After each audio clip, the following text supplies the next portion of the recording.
This episode is supported by Manscaped. Manscaped have kindly agreed to continue sponsoring the podcast. You can use our promo code GTM to receive 20% off all products and free worldwide shipping. If you've not heard of Manscaped before, they're now the leading company in male grooming. Their products range from face razors to nose trimmers and their famous Lawnmower 3.0, which is a product specifically designed for in and around your nether regions, so you no longer have to worry about snagging the bag. As a listener of Go in the Match, you get 20% off and free worldwide shipping with our promo code GTM.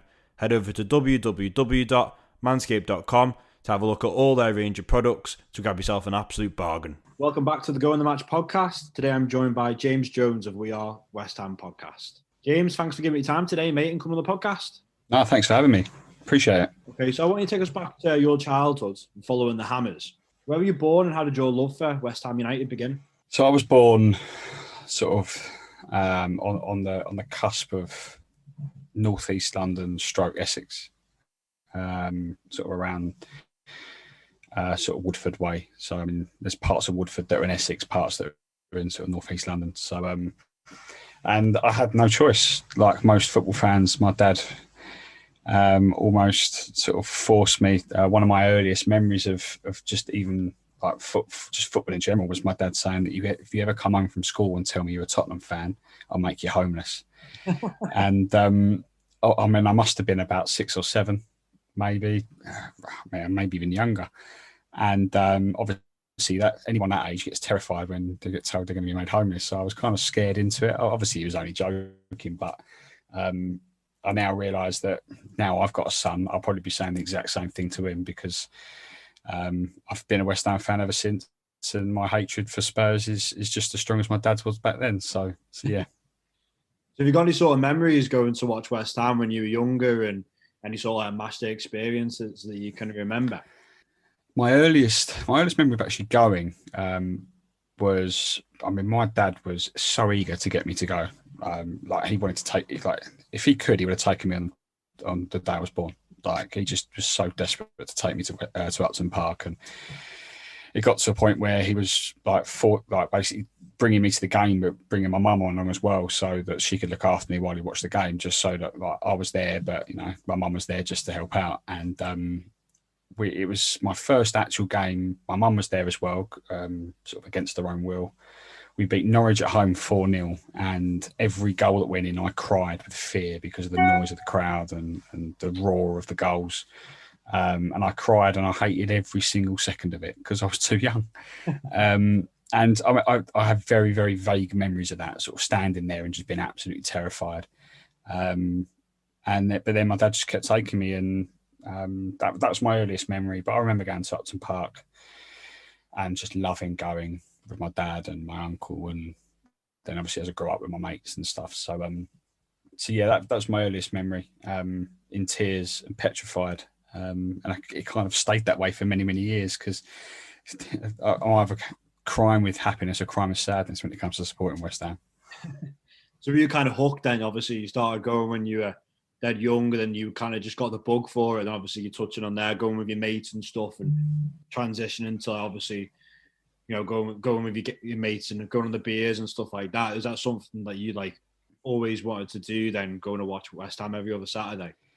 Yeah. You get, like most people, you get the bug very early, and then see when you get to that age where you can go with your mates and you can get in the pub beforehand and after and have half-time pint, and it just became a ritual for me and my pals, and still is. Going, getting the pub as early as you possibly can on a Saturday afternoon. Nothing better than a 3 o'clock kickoff because it gives you an extra few hours in the pub before. And yeah, like whenever, any time West Ham are at home, in particular, those are just like, it's the social side of it, and then the football comes secondary, really. But hooked from the football from a very young age, and grew up in a very sporting family as well, so that helped, and it kind of just snowballed from there, like I assume most fans. Touching like the match day experience, everything now, is that obviously during COVID, is that something that you're really missing? I think everyone that every guest of every club I've had on, it's very timely that I've done the podcast during a global pandemic, that we were all talking about how much we miss it. And, when you go back, and you're going to probably not take it for as granted. Are you Do you sort of look back on that match day experience now and really miss that routine and being with your friends? Yeah, I think. I mean, I was chatting to my brother about it.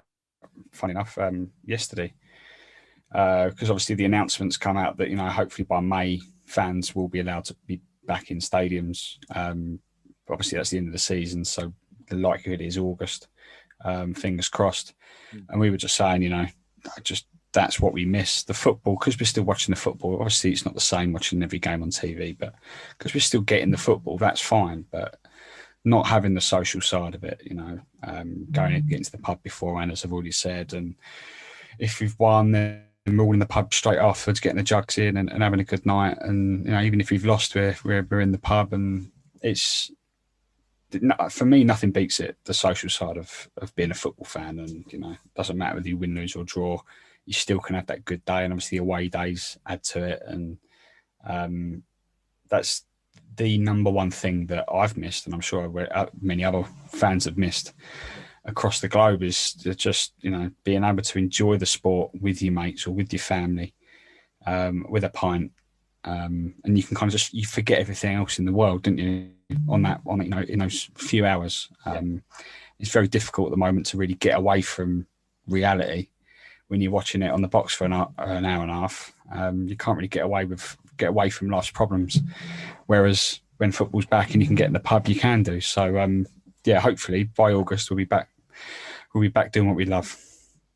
So what does a standard match day look like for yourself now? Obviously before COVID's come in, I've not done West Ham away before, and obviously you've got a new ground there. So an away fan going, or someone that hasn't been, what can they expect going to West Ham now? What's in and around the ground?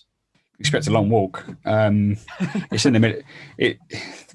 Our new ground is it's not a football stadium for a start, but that's a completely different conversation, probably a completely separate podcast. It's for away fans. I mean, I don't know of many pubs around there for away fans in Stratford now. There were one or two in Upton Park, but there's not really many places for away fans to go. But there are a few pubs in Stratford that a lot of fans frequent before and after the game. But then from the pubs to the ground, it's a good 15-minute walk. 20-minute walk. But then outside the ground, which I think is quite good, to be fair, is they have a lot of pop-up bars directly outside the ground. So you get through the security gates, and then you can, if you don't fancy the long walk between the pub and the ground before kick-off, you go straight to the ground, and you can pay £8 for a pint outside, which quite a lot of people do, surprisingly, but it's very expensive because obviously they license those little pitches out, so anyone can just charge what they want and people pay it. But yeah, it's a completely different match day experience than what most fans would be used to, just because of the location of the ground from the station at Stratford and the lack of pubs very, very close to the stadium, and the fact that it's just a not a football stadium. It's not what you would call a football stadium, really. It's just a big round athletic stadium with a football pitch slap bang in the middle of it. So obviously touching on the ground that you've got there now, relatively new in the London Stadium. Obviously, I think it's well publicised that the majority, if not all, West Ham fans don't enjoy the setup. Plenty of away fans have actually come on this podcast going to West Ham have said that it's not an enjoyable experience. So, in your own opinion, what exactly is it that you don't enjoy about the ground? Like you say, it doesn't look, for me, it doesn't really look like it's football purposed. Mm-hmm. Yeah, I mean, it's not a football stadium, as I've already said, and the gaps between the seats and the pitch, particularly on both sides, they're so pronounced that you can't help but think, this doesn't feel like a football stadium when you're in it. I still think that, even though, of course, everyone would prefer to still be at Upton Park, my season ticket in the London Stadium is still relatively close to the pitch. I'm on the corner flag, and I was on the corner flag at Upton Park, and I compared pictures between my two views between the two stadiums, and I still maintain that I'm closer to the pitch actually at London Stadium than I was at Upton Park, only by a few metres. So my view, where I am, actually makes it quite a good experience on match day, because you're still quite close. You're right up where the players are taking corners or throw-ins or whatever. But I can see why visiting fans, especially because they're so high up or they're so far back behind the goal, that they just don't enjoy it. And It's just, you can get good atmosphere in there when the place is rocking, and it has been rocking. We have had some good memories there. It's just not.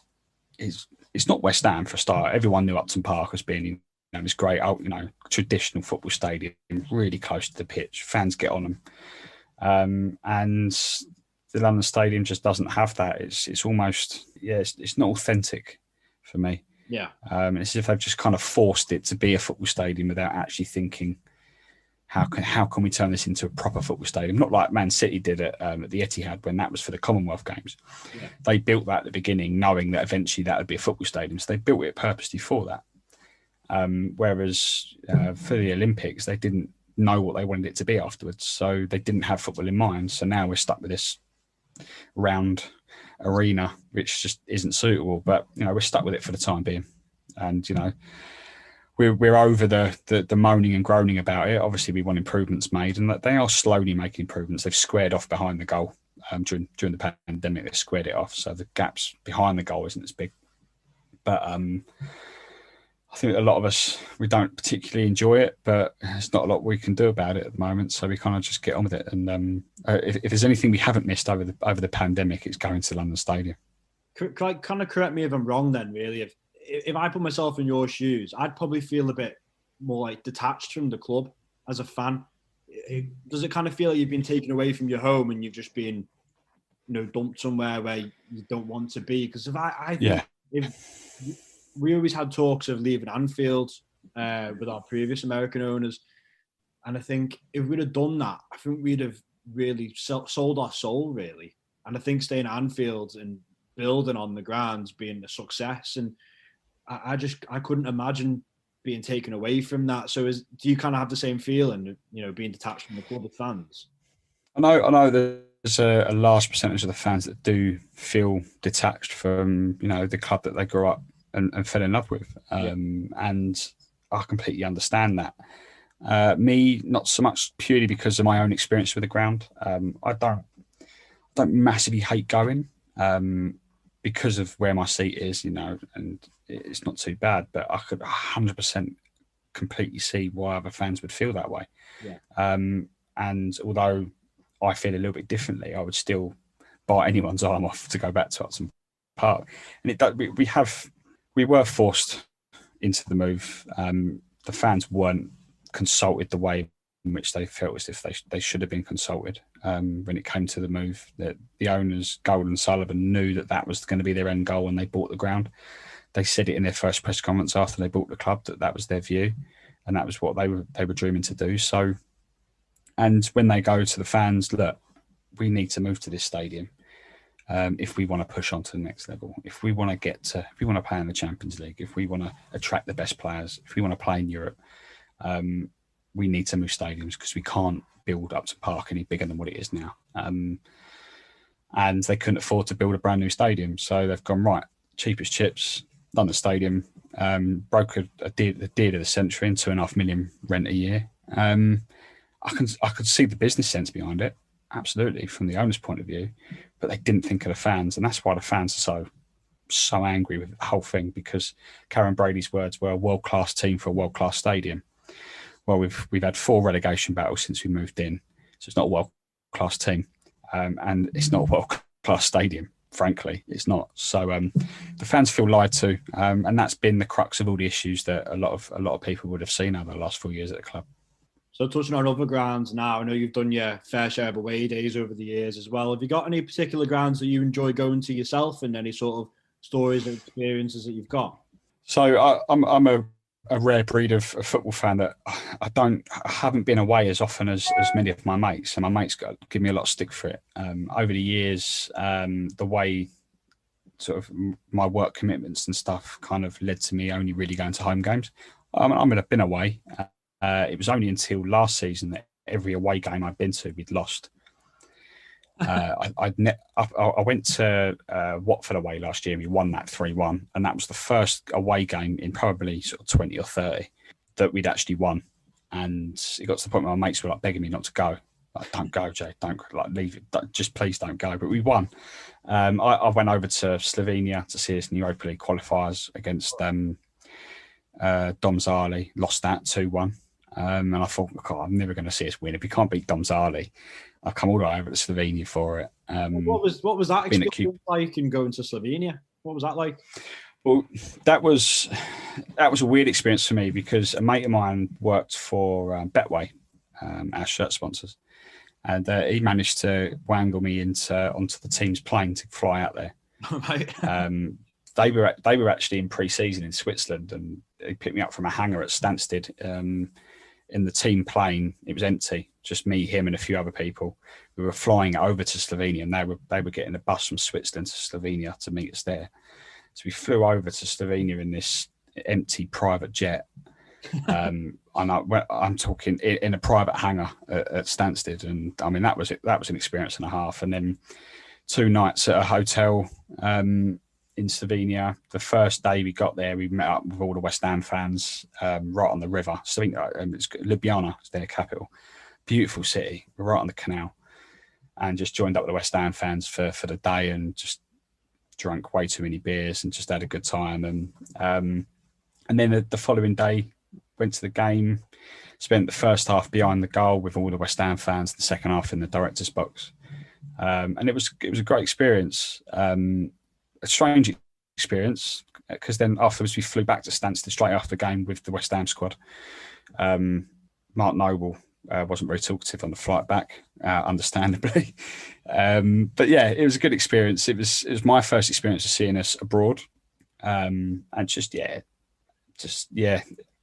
without going into too much detail, probably the drunkest I've been for a long time. Because we had some good laughs on that first day. But yeah, it was after that game our mates were like, "Don't stop going away. If we can't beat some random Slovenian team in Europe with you there, then we ain't beating anyone. So stop going."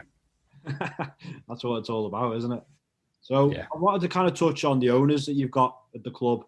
And again, touching back on the stadium that they put you in, obviously it's well publicised again that you aren't happy with the owners too. I remember it getting really toxic a match against Burnley a couple of years ago, if I'm right in saying.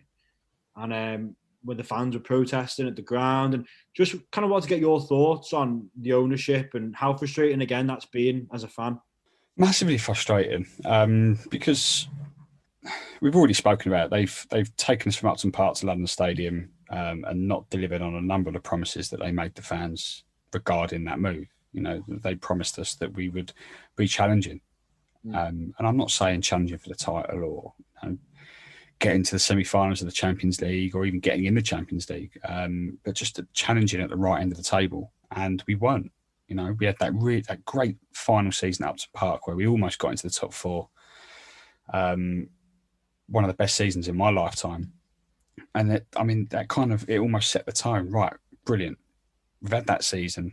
Let's move into this new ground and really push on. And the recruitment that summer was just woeful. And it was just poor. And the fans then rocked up on the first game of the season into this new stadium and then suddenly realised, hang on, this isn't what you promised us. This is scaffolding everywhere, and you know the retractable seating isn't retractable; it's on scaffolding. You know, the stadium looks half finished. Like everything was just wasn't what we were told it was going to be. And then on top of that, the football was poor. We weren't winning football matches. We were getting beat by Watford at home, and things like that. And it all just sort of bubbled up. And then by the time that Burnley game came, the season that was the second season in the ground, I think. I'm pretty sure it was. By then, the fans had fights with stewards because, you know, West Ham had lost control over the stewarding. It was the owners of the stadium that were contracting stewards in. So they didn't know West Ham fans. They didn't know we were. It wasn't like, you know, when you have a bit of rapport with the stewards over the years because it's always the same steward. They're normally the fans of the club as well, and it's the point where you've got like technically bouncers employed as stewards pushing fans about because, you know, they want everyone to sit down for health and safety, and West Ham fans just don't sit down. But then the migration was poor because they'd mixed a lot of the areas at Upton Park where the fans always stood up. They were mixing those with like the family section that were always obviously sitting down, and so you had fans fighting fans because they had some fans saying, "Can you sit down? I can't see." Other fans going, do one. And so you had infighting between the fans, you had fighting between the stewards, and in that game, you're 3-0 down at home to, at that time, it was 1-0 when the first fan went on, and it all just bubbled over. The fans just got to the point where, like, no, we've had enough of this. We've had enough.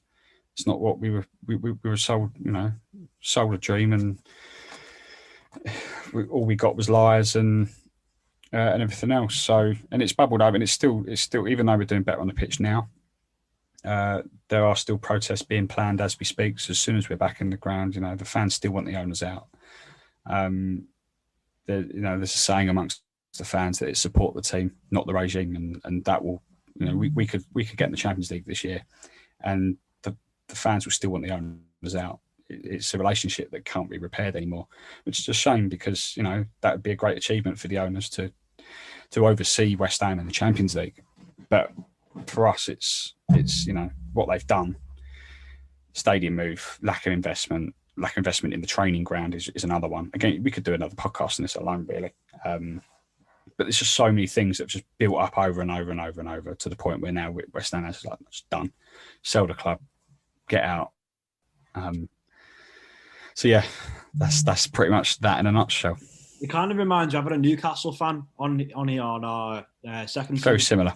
Yeah, it's very similar what you're saying, and what Dave said obviously about Mike Ashley. Obviously, that's well publicised. And do you think then maybe if this does carry on, what will it be that finally pushes the owners into selling? What would it be? Anything? Could anything happen? Because Newcastle's been one where they've kind of tried everything, and he's not shifting either. So what do you think West Ham as a club could do? We're going to keep protesting. On our podcast, we have a lot of these supporters groups on, and they've managed to get meetings with the club to try and sort of fix some of the issues, but they've made no secret of the fact that they are organising protests, and those will still happen. It's well documented that the owners can't sell the club at the moment without having to pay the government a certain percentage of their profit as part of the stadium move. So I think it's May 2023 is when that clause in the contract expires, and they can just sell it without having to give the government back any money. Yeah. So a lot of the fans are like, well, they're clearly waiting for that date to end before they put the club up for sale. And we occasionally get rumours that they decline. Apparently, they turned down a 500 million offer from I don't know, it was the Americans or something, American consortium. But at that 500 million, they would have had to pay a large chunk to the government. So you can probably see why they turned it down. But yeah, I don't know. I think the fans have just got to keep doing what they're doing and keep pushing, because eventually it will happen. They will get forced to sell. Their end game would probably be to pass it down to the family, but I don't think the fans will allow that to happen. Like I said, Jack Sullivan and David Sullivan Jr. are probably lined up to take over eventually, but the fans just want rid of just get someone else in. And until that happens, it will just be protest after protest after protest, I think. And the more they do that, the more it goes public, the more the media catch onto it, the more it gets reported on, the more the message gets across. And I think that's the important thing. We're not protesting for the sake of protesting.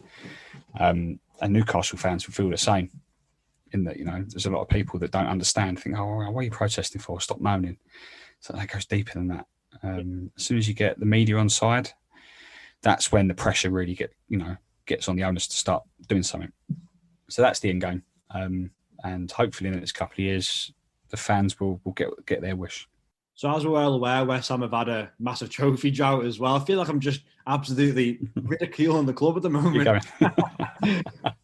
But I think I'm right in saying that it's been over 40 years since you've last won a trophy now. And so I've done a few Everton episodes as well. And I always liken West Ham to Everton in this sense as well, the trophy drought. And so as a fan then, how much are you sort of yearning now for a trophy run, like a cup run? Or obviously you touched on it before about being in the Europa League, but didn't get into the group stages, so you could have a journey as a fan base and some stories to tell. And the FA Cup or the League Cup, it always seems to be that West Ham maybe don't take it seriously enough, and that would be something amazing for your fan base to go and win that, wouldn't it?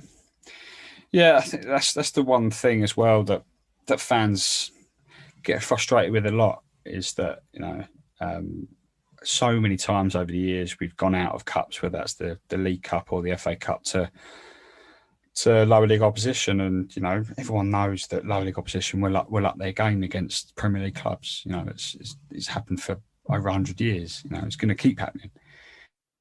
But when it happens year after year, we've lost to Wimbledon one year, then used to Wigan the next year, and back in the 90s we're losing to Wrexham and clubs like that, and in the cups, and it's like what's going on? The fans want cup runs. We're not demanding to win the FA Cup every year, but we want to see the team actually try and win something. Yeah. If the effort's there on the pitch, then that's all. That's all that they can do. Yeah. This year we've lost to Everton in the League Cup. Fair enough. And at the time, Everton were in great form. Calvert-Lewin was on fire.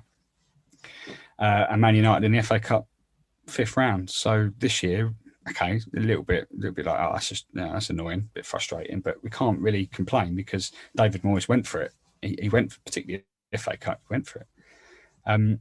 But previous years has just been a disappointment. And yeah, we do want a bit of silverware. The last bit of silverware we had was the playoff final in 2012.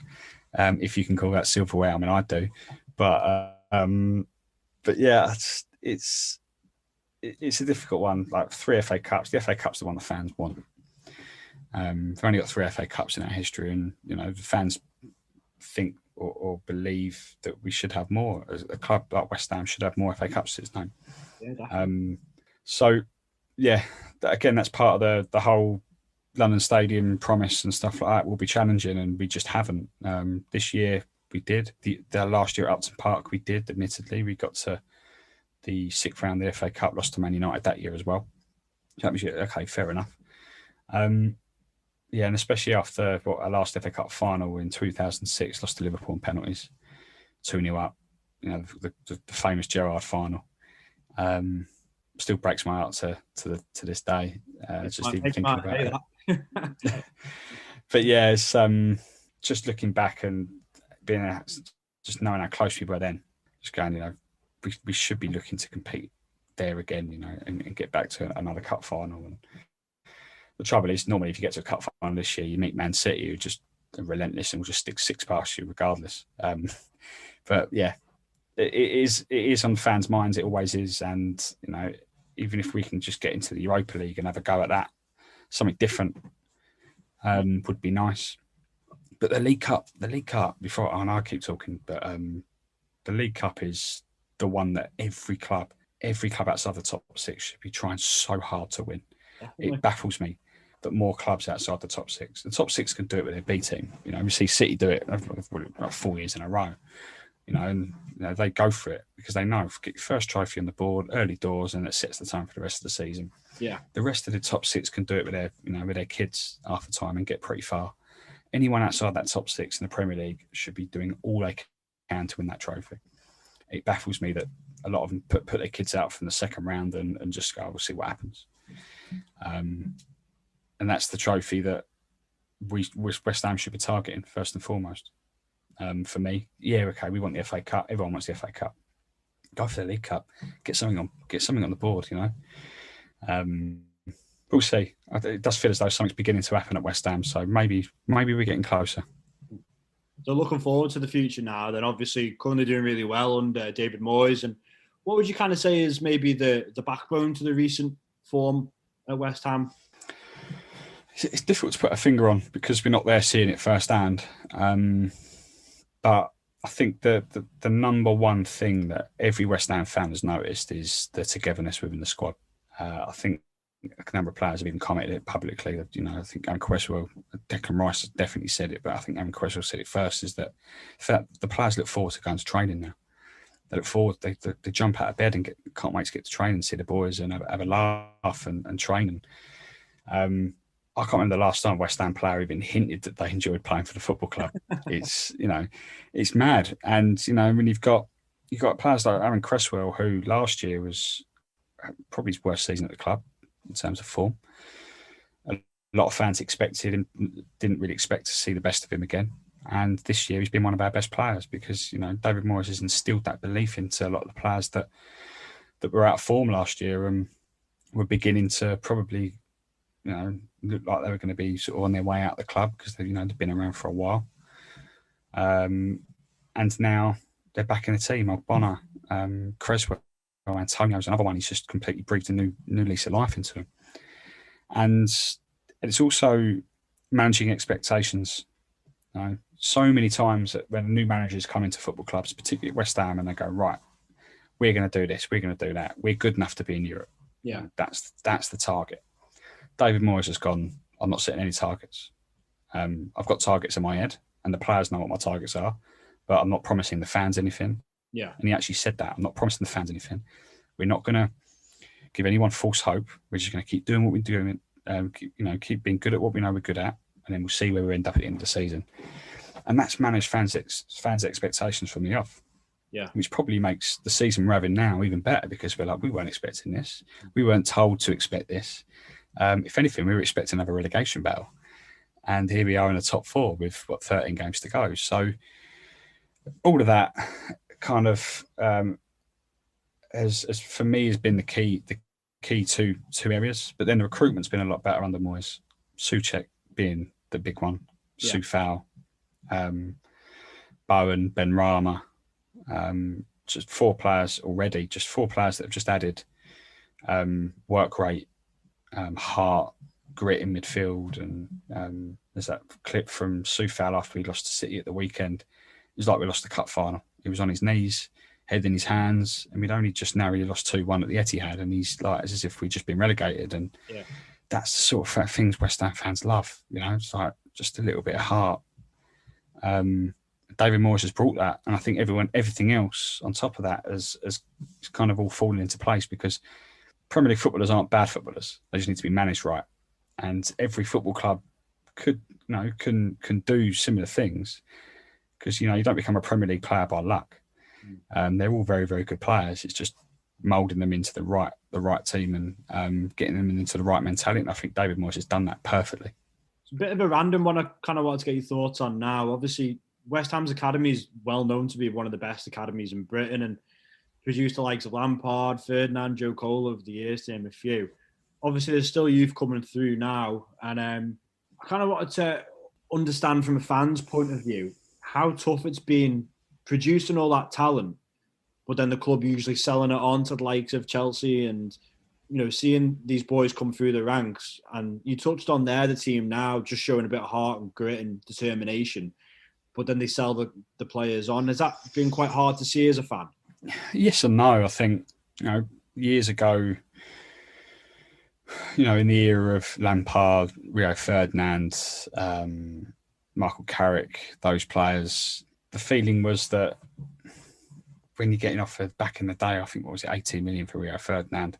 Back then, that was a lot of money for a club like West Ham. And he was world class even then. When he went to Leeds, Lampard was a different one because the fans didn't really warm to him even when he was at the club because the feeling was he was only in the team because his uncle was manager and his dad was assistant. And then as soon as they were sacked, he wanted to leave. That's fair enough. That's Joe Cole. That hurt a lot of fans when Joe Cole left, but we needed the money. Carrick's a similar situation, and it's a difficult one because we're immensely proud that we've produced all these players, and you even go back to the likes of Bobby Moore and Jeff Hurst and those sort of players as well. Yeah. But at the same time, so many decisions have been made at the club that have affected the club further down the line. The decisions to sell those players or not give the players what they wanted or not bring in the right players to then allow those players to stay at the club because we've pushed on in terms of being on the pitch and competing in the right competitions. But these players are world class. You can tell they're world class very, very early on, or they've got the potential to be world class. So you can't really begrudge them to move on, especially if West Ham are underachieving, which we have done for many, many years. And obviously now with Declan Rice being the key one, the feeling is, well, if we get into the Europa League, at least we've got no real reason to sell him. Yeah. This summer. If we don't, then the worry is that he might go, look, I want to go and play in the Champions League. I want to go and play in Europe. And, the fans would be like, "Cool, mate. Yeah, fair enough." But we've had so many young players that have come through and not gone on to world class things, but have still been pretty good. Look at Mark Noble, who's been around for 16 years, and he's coming up to 400 Premier League appearances and almost 450 games for the club. Never a world class player by any means, but he's been at the club through thick and thin. And so while you've had all the likes of Lampard and Ferdinand leave, we've still been proud enough to have the likes of Noble, James Tompkins before we sold him, and players like that have stuck around and been good servants to the club. And now we've got Declan Rice, Ben Johnson's coming through now, a couple of other youngsters. So it's frustrating, but it's football, isn't it? You kind of get used to it. Does your fan base then kind of look at it and think what could have been, and like that nucleus of players that were coming through then, that they could have stayed together for a little bit longer and got West Ham a trophy? Does your fan base look at it like that, or are they just rather they've come through the ranks and obviously they're England internationals as well? Is there a sense of that or not really? I think that there's always been a sense that we should have won something, particularly in that era, sort of the late 90s, mid to late 90s. We should have won something back then. We had a very, very good team back then. The best we managed was finishing 5th in 99. But we didn't push on with that. We didn't push on into the early 2000s. We had such an opportunity there to push on and maybe win something or get into Europe or something like that. And by 2003, we were relegated because we'd sold them all. And I think that team that was relegated in 2003, 43 points.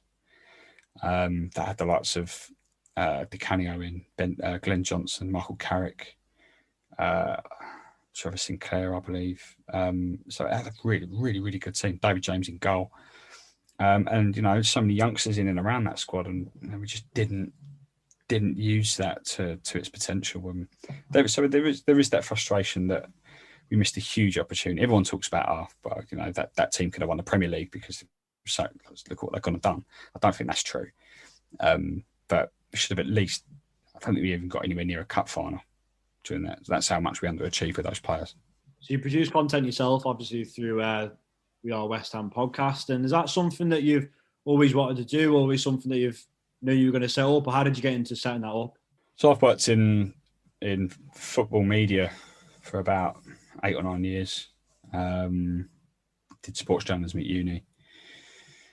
And while I was at uni, coupled with my passion for football, I set up a West Ham website called West Ham World, just as a hobby, really, in my bedroom. And my mum's just thought, I'll just create this and see where it takes me. And 5 or 6 years down the line, it was probably the biggest West Ham website out there, run by fans. And then I was approached by, about 2 years ago, Love Sport Radio, who they launched a radio station in London based around, it was talk radio, but they wanted to have an hour or a 2-hour show for every London club. Okay. Run by a fan. I didn't have a podcast. I'd never done radio. And they called me up and were like, just seen your website, do you fancy doing a West Ham show? And I was like, are you sure you got the right number? Because I don't have a podcast. No, that's all right, you can come along. So I signed that, and next thing I know, I've got my own West Ham show on live radio for 2 years, and met my current co-host on the We Are West Ham podcast while working in the radio station. And obviously, when COVID hit, radio they went bust. Love Sport went bust, unfortunately. And me and Will went, what do we do? Like, we've not got a radio show anymore. It was like, well, let's just turn it into a podcast. So we renamed it We Are West Ham at this time last year. Stuck it up on all the podcast platforms, and then there we go. And we knew we had an audience because we had fans ringing in every week, fans texting us, stuff like that. So we knew we had an audience, and managed to turn it into a pretty decent West Ham podcast off the back of it, and now a YouTube channel, because now we've obviously with Zoom you can record the videos and stick them up on YouTube, and so why not make the most of that as well? And we've grown that a little bit as well. So yeah, it's something I've always wanted to do. But it kind of goes hand in hand with my work. I work for a media company that owns up to 100, well, around about 100 football websites, including the largest football Facebook page in the world in Give Me Sport. So I spend most of my day creating football content, writing about football, brainstorming football content ideas. So it kind of just goes hand in hand with my day job, really. So finally, the podcast is centered around Going the Match. So with every podcast we're doing, I want to end by asking, what are your top 3 favourite matches you've ever been to or seen? Yeah, so you sent me this question earlier in preparation, and I've been racking my brains ever since. Top 3, number 1, without a doubt, has to be the last game at Upton Park. West Ham 3, United 2. Purely one for the day out. It was just a wonderful day out. But the day off work for it. I think it was a Wednesday night, and just I've never seen so many fans at Upton Park. Just loads of fans, and then the game was just perfect. To win it the way we did in the last ever game and against United, it was what you couldn't have written it, really. So that's definitely number 1. I think number 2 wasn't the best game, but in terms of meaning and again atmosphere, was our playoff final win against Blackpool at Wembley, 2012. Purely because it was a dream of mine to see West Ham play and win at Wembley, and that was the first time I sort of got to see both. So that's definitely number 2. Number 3. What was your sort of Wembley experience like? Because I've had multiple guests on here, different clubs, and I've had a couple of United fans on here that they really enjoyed it. And then I've had other fans on that say they didn't really enjoy it. What was your sort of thoughts on Wembley? I can't remember. I had a few drinks that day. I remember we were right behind the goal, but like by high up in the gods. We were by the big screen behind the goal. I think just above it on the corner. But yeah, I mean, I've been to Wembley before to watch England and other sporting events, so I kind of knew what to expect. Yeah. I don't mind it there. It's a bit of a pain to get away from, and even get to sometimes with the tube and that. But yeah, I mean, because I don't go very often, I've got to say that I loved every minute of it. To be fair, but yeah, I suppose when you're a supporter of a club that goes 2 or 3 times a year, so after a while it must get a little bit like, oh, I've got to go back to Wembley. But yeah, I'd love to go back. You want my third game? Oh, see, it's such a difficult one. It doesn't have to be West Ham, though. Be whoever you want, but I mean, you can pick that 2006 FA Cup final for Liverpool win if you really want. No, I wasn't there for that. But no, I'm not going to pick that one. It took me 6 months to watch that Gerrard goal back. I didn't even watch a replay of it until 6 months later. It's going to be the game at Ljubljana in Slovenia, purely because it's my first experience abroad. Completely different experience than what I was expecting. Yeah. Hot day. And although we lost the game, we were 1-0 up. Noble scored a penalty just right in front of us. It wasn't the best game of football. But in terms of just like the general experience of sort of watching West Ham in Europe and knowing that, okay, it was the first leg, so we still had the second leg, and we won the second leg 3-0, so it's fine. But yeah, just that experience of seeing West Ham in Europe, and because it's different. I don't know if you've been away to see Liverpool, but it's a different aura, it's a different feeling. And granted, I haven't experienced a lot of that, but it stood out. It stood out for me. So yeah, that would be number 3. If I had a little bit longer, I could have given your listeners a little bit better than that, but that's all I've got. Fantastic. I think that's a fantastic way to finish there, mate. So just before you go, just a massive thank you for giving me your time and coming on. I really appreciate it. No, I appreciate it. Thank you. If you enjoyed that episode and want to keep notified for future episodes, please make sure you subscribe, follow and share, and of course, leave us a 5-star rating. You can now follow us on Facebook, Instagram and Twitter, all at Go in the Match, to keep updated for future episodes and updates on the podcast.